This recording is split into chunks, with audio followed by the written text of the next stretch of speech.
It was supposed to be an ordinary night at St. Mary's Hospital in Chicago. The delivery room buzzed with the usual urgency. Doctors giving instructions, nurses preparing equipment, and a husband anxiously holding his wife's hand. But the moment the baby arrived, everything changed. The doctor, mid-sentence, fell silent. The nurses gasped, stepping back in horror. The new mother, exhausted and drenched in sweat, barely registered their reactions until she saw the look on her husband's face. Pale, frozen, eyes wide with fear. Something was wrong. They were all shocked when they realized what the woman had given birth to, wondering what would happen next. The delivery room was filled with the usual rush of a childbirth. Beeping monitors, hurried footsteps, the cries of a newborn filling the sterile air. But this time something was different. The doctor froze. The nurses stepped back, their faces pale with disbelief. The husband, who had been holding his wife's hand moments ago, now stared at the figure lying on the hospital bed with a look of pure horror. Because what lay there was not a newborn baby. It was a woman. She was fully grown, her body curled up in a fetal position, covered in a thin layer of translucent membrane. Her breathing was shallow, her chest rising and falling as if she had been asleep for a long time. Then, slowly, she opened her eyes. And she looked exactly like the woman who had just given birth. The new mother, still exhausted from labor, gasped as she locked eyes with her own face. Older, with faint scars on her cheeks, her hair streaked with gray. The older version of herself blinked, taking in the room, the people, the fear in their eyes. Then, with a weak, trembling voice, she whispered, "You have to listen to me. Don't let it happen." The room fell silent. The doctor was the first to break the tension. What the hell is this?" The older woman tried to sit up, wincing as if her body was still adjusting to being alive. Her hands trembled as she reached out to her younger self. "Please," she pleaded, "I don't have much time. Something is coming. And if you don't stop it—" She coughed violently, her body shuddering. "The whole world will suffer."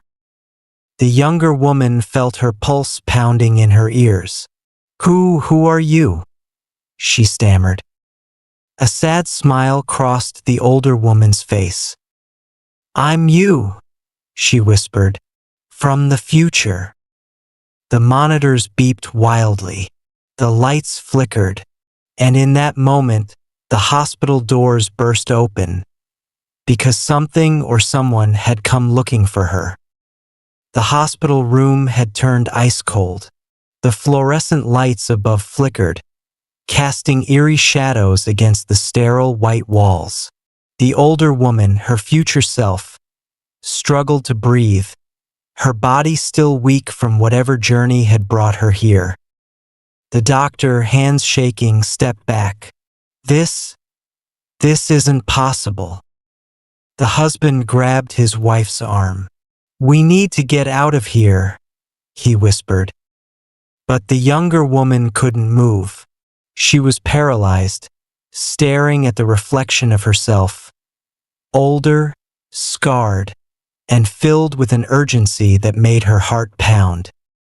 The doors at the far end of the hallway banged open. A deep, unnatural silence followed.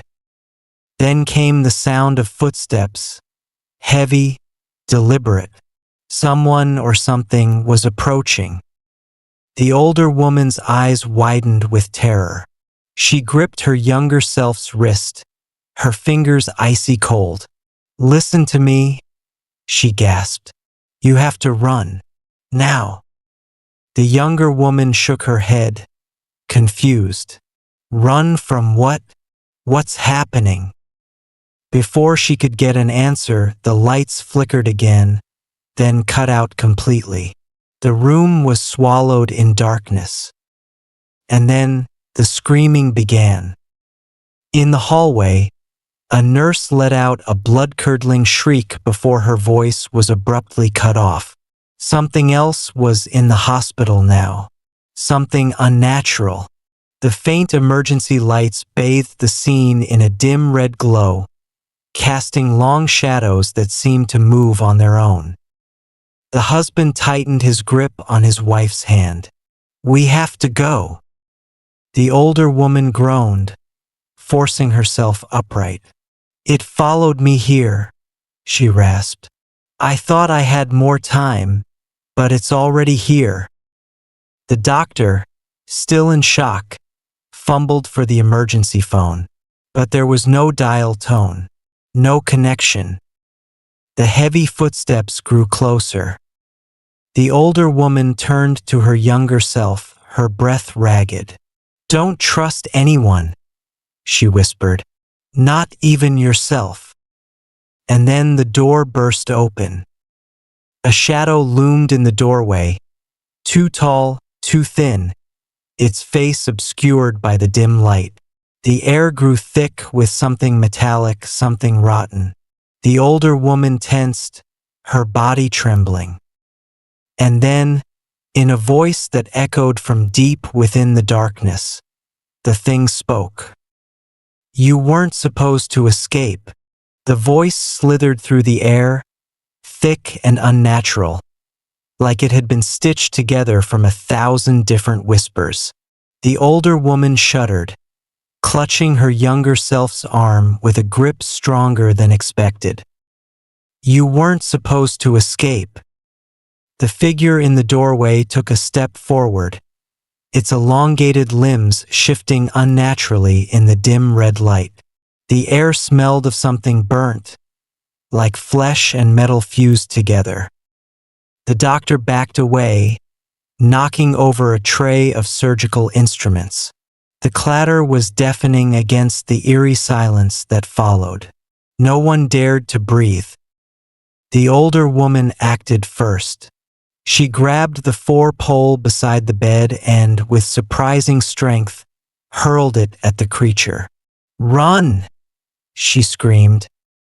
The younger woman barely had time to react before her husband yanked her toward the side door. The doctor and nurses scrambled, their instincts finally kicking in. The thing in the doorway didn't flinch. The 4-pole passed right through it, as if it wasn't entirely there. But its head snapped toward them, jerking in a way that no human neck should move. And then it lunged. The doctor didn't even have time to scream before the thing's elongated arm shot forward, wrapping around his throat. His body convulsed violently as his skin darkened, dried out, as if something was pulling the life from him. His eyes rolled back, his mouth frozen in silent terror. Then, just as quickly, the thing let go. The doctor's body hit the floor with a sickening thud, shriveled like a corpse that had been dead for years. Panic exploded in the room. The younger woman stumbled back, her husband dragging her through the side exit. The older woman followed, clutching her own chest as if something inside her was breaking apart. "We have to get out of the hospital," the husband shouted, his voice barely audible over the rising alarms. But the older woman grabbed his arm, shaking her head. "No." Her eyes darted toward the darkened hallway ahead. "We can't just run. It will find us no matter where we go. We have to stop it now." The younger woman, still trembling, turned to face her future self. "What is that thing?" The older woman swallowed hard. "Something that shouldn't exist. But it does because of me." A deafening crash echoed from behind them. The creature had moved. It was no longer at the doorway. It was closer. The emergency lights flickered again. The walls seemed to warp, shifting in and out of focus. For a split second, the younger woman swore she saw something else. A different hallway, a different reality, bleeding through the walls of the hospital. A reality where everything was wrong. The older woman grabbed her by the shoulders, forcing her to focus. Listen to me. I came back for a reason. If we don't stop this now, if we don't. A low, guttural growl filled the air. The creature was right behind them. And this time it wasn't alone. The growling deepened, reverberating through the hospital walls like a predator circling its prey. The emergency lights flickered faster, casting erratic shadows that seemed to move on their own. And then, out of the darkness, they emerged. Not just one, but many. Twisted figures, too tall, too thin, their limbs stretching in ways that defied human anatomy. Their faces, or what should have been faces, were obscured by a shifting darkness, as if reality itself refused to define them. The younger woman felt her legs go weak. No, this can't be real. Her older self gritted her teeth. It's real, she hissed, and it's our fault. The husband tightened his grip on his wife's hand. What do we do? His voice cracked with fear. The older woman's breathing was ragged. She was fading, her body struggling to remain in this timeline. There's only one way to stop them, she said. I wasn't supposed to exist here. I broke time.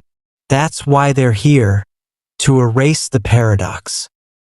The creatures advanced, their movements unervingly synchronized.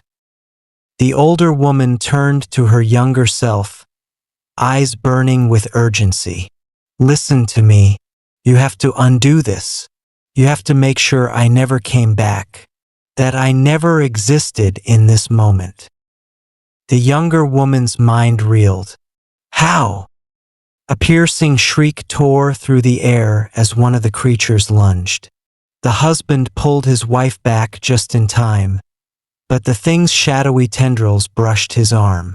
Instantly, his skin turned gray and brittle, veins blackening as if something was draining him. "No!" the younger woman screamed, pulling him away. The older woman acted fast, grabbing a fallen scalpel and slashing at the tendrils. The creatures recoiled for a moment, but they didn't stop. They never stopped. The older woman grabbed her younger self's hands, forcing her to focus. "You can fix this," she gasped. "You have to reject me, deny my existence, erase me from your mind, right now." The younger woman's breath hitched. "But you're me." A sad smile crossed the older woman's face. "And that's exactly why you have to let me go." Tears burned in the younger woman's eyes. The creatures were closing in. The hospital walls were warping, reality breaking apart at the seams. She had no choice. She squeezed her eyes shut, heart pounding. "You were never here." A sharp pain stabbed through her skull. The air trembled. The creatures screeched in unison, their forms distorting. "You never existed." The older woman gasped, her body flickering like a dying light. Her grip on her younger self weakened. "Yes, that's it," she whispered. "You were never born."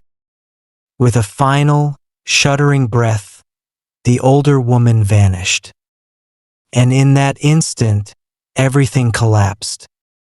The creatures let out an otherworldly shriek as they were ripped from existence, their forms disintegrating into nothingness. The walls of the hospital restructured, the flickering lights steadied, the weight in the air lifted, and the unnatural cold faded. The younger woman collapsed to her knees, gasping for breath. Her husband knelt beside her, his arm, once gray and lifeless, now whole again. The doctor, the nurses, the entire hospital, all was normal. No one else seemed to remember what had happened. Because in this reality it never did. She touched her stomach instinctively, as if to confirm she was still here, still real. The memory of her older self was already slipping away, like a dream that faded upon waking. But deep inside she knew something had changed. And somewhere in the depths of time, something or someone had watched it all unfold. Waiting,